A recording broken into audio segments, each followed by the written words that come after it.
गैर कानूनी तौर पर यूरोप जाने वाले पाकिस्तानियों की तादाद में गैर मामूली इजाफा हो गया है। 10,000 पाकिस्तानी आंखों में ख्वाब सजाए यूरोप के ईरान पहुंचे और ईरान में गिरफ्तार हो गए।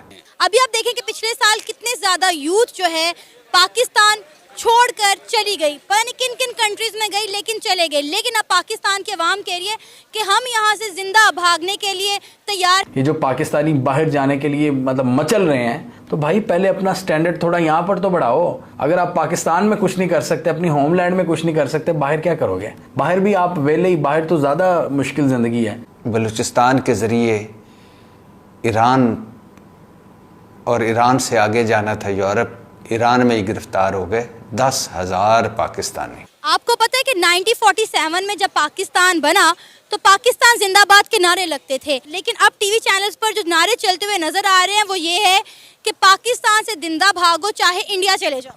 यहाँ से जो बंदा जाता है वो डेफिनेटली भारत के एक बाशिंदे के मुकाबले में उतना स्किल्ड नहीं होता।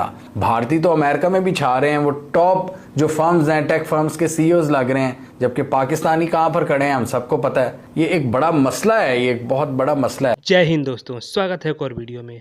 दोस्तों, पाकिस्तान की संघीय जांच एजेंसी FIA के मुताबिक इस साल ईरान में 10,000 से ज़्यादा पाकिस्तानी नागरिकों को गिरफ्तार किया गया है। ये लोग अवैध रूप से विदेश पहुंचना चाहते थे। FIA ने कहा कि साल 2024 में 1 जनवरी से 15 दिसंबर तक ईरान में 10,554 पाकिस्तानी नागरिकों को गिरफ्तार किया गया है।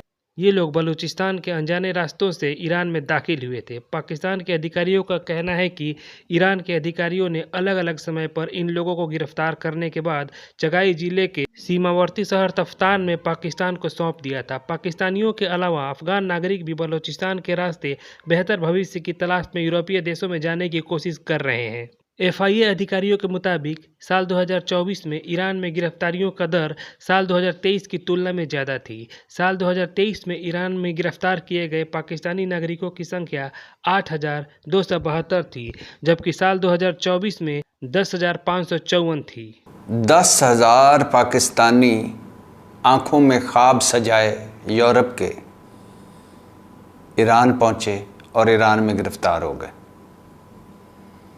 यानी पाकिस्तानी मेरे भाई जो हैं, उन इंसानी स्मगलरों को, मकरू इंसानी स्मगलरों को, उन जालिम और बेहिस इंसानी स्मगलरों को तो मेरा ख्याल है ऐसी इबरतनाक सज़ाएं देनी चाहिए, जो कभी कश्तियों में बिठा देते हैं और कश्तियां डूब जाती हैं, कभी डंकी ट्रेडिंग किसी रास्ते में लोग मारे जाते हैं, और अब बलूचिस्तान के ज़रिए ईरान और ईरान से आगे जाना था यूरोप, ईरान में ही गिरफ्तार हो गए 10,000 पाकिस्तानी। अब सोचिए, हर आए दिन कश्ती डूब जाती है समंदर, यूनान के समंदरों में। इस वक्त तुर्की की जेलों में पाकिस्तानी कैद हैं, इस वक्त लीबिया की जेलों में पाकिस्तानी कैद हैं, इस वक्त ईरान की जेलों में पाकिस्तानी कैद हैं, इस वक्त UAE सऊदी अरब की जेलें भरी हुई हैं पाकिस्तानियों से। यानी हमारे पाकिस्तानी तो सुबह से शाम तक एक ही काम है कि मुल्क छोड़ना है। अब बहुत सारे केस तो ऐसे हैं कि जो कुल जमा पूंजी बेच बैठा कर वो अपने बच्चों को या अपनी फैमिली के लोगों को भिजवाते हैं बाहर यूरोप। और ये रिस्क होता है कि अगर किसी मुल्क में गिरफ्तार हो गए तो फिर लंबी गिरफ्तारी है, अगर कश्ती डूब गई तो फिर हमेशा के लिए ख़त्म, फिर हमेशा के लिए आपका प्यारा आपसे बिछड़ जाएगा। लेकिन इसके बावजूद रिस्क लिया जाता है। वजह यूरोप, अमेरिका, बरतानिया के ख्वाब। यूरोप, अमेरिका, बरतानिया में मौजूद पाकिस्तानी जो है, उनकी सोशल मीडिया पे तस्वीरें और उनकी गप्पें और उनकी बातें, शॉर्टकट, अच्छे मुस्तकबिल की उम्मीद और जज़ा सज़ा भी ना होना। कोई कश्ती डूबती है, 4 दिन सारे बयानात देते हैं, पकड़ लेंगे, जकड़ देंगे, फलां कर देंगे, फिर ख़त्म, फिर अगली कश्ती डूब जाती है। तो जिस मुल्क में ना हुकूमत हो, ना हुकूमती रिट हो, ना कोई जज़ा सज़ा हो, और ना हुकूमत की कोई तरजीह हो कि इन गरीब जो डूब रहे हैं, जो पकड़े जा रहे हैं, इनके बारे में कुछ सोचना जाहिर है।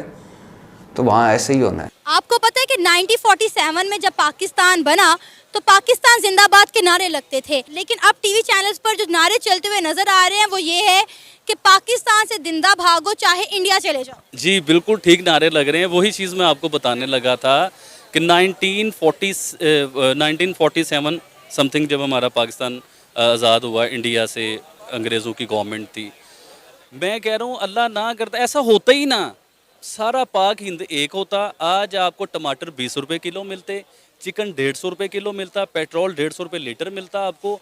अब हमारी बदकिस्मती नहीं है कि इतने अरसे के बाद हमें मतलब एक अल्लाह पाक ने पाकिस्तानी मुल्क दिया जिसमें मुसलमानों वाला सिलसिला ही कोई नहीं है, चक्कर ही कोई नहीं है मुसलमानों वाला।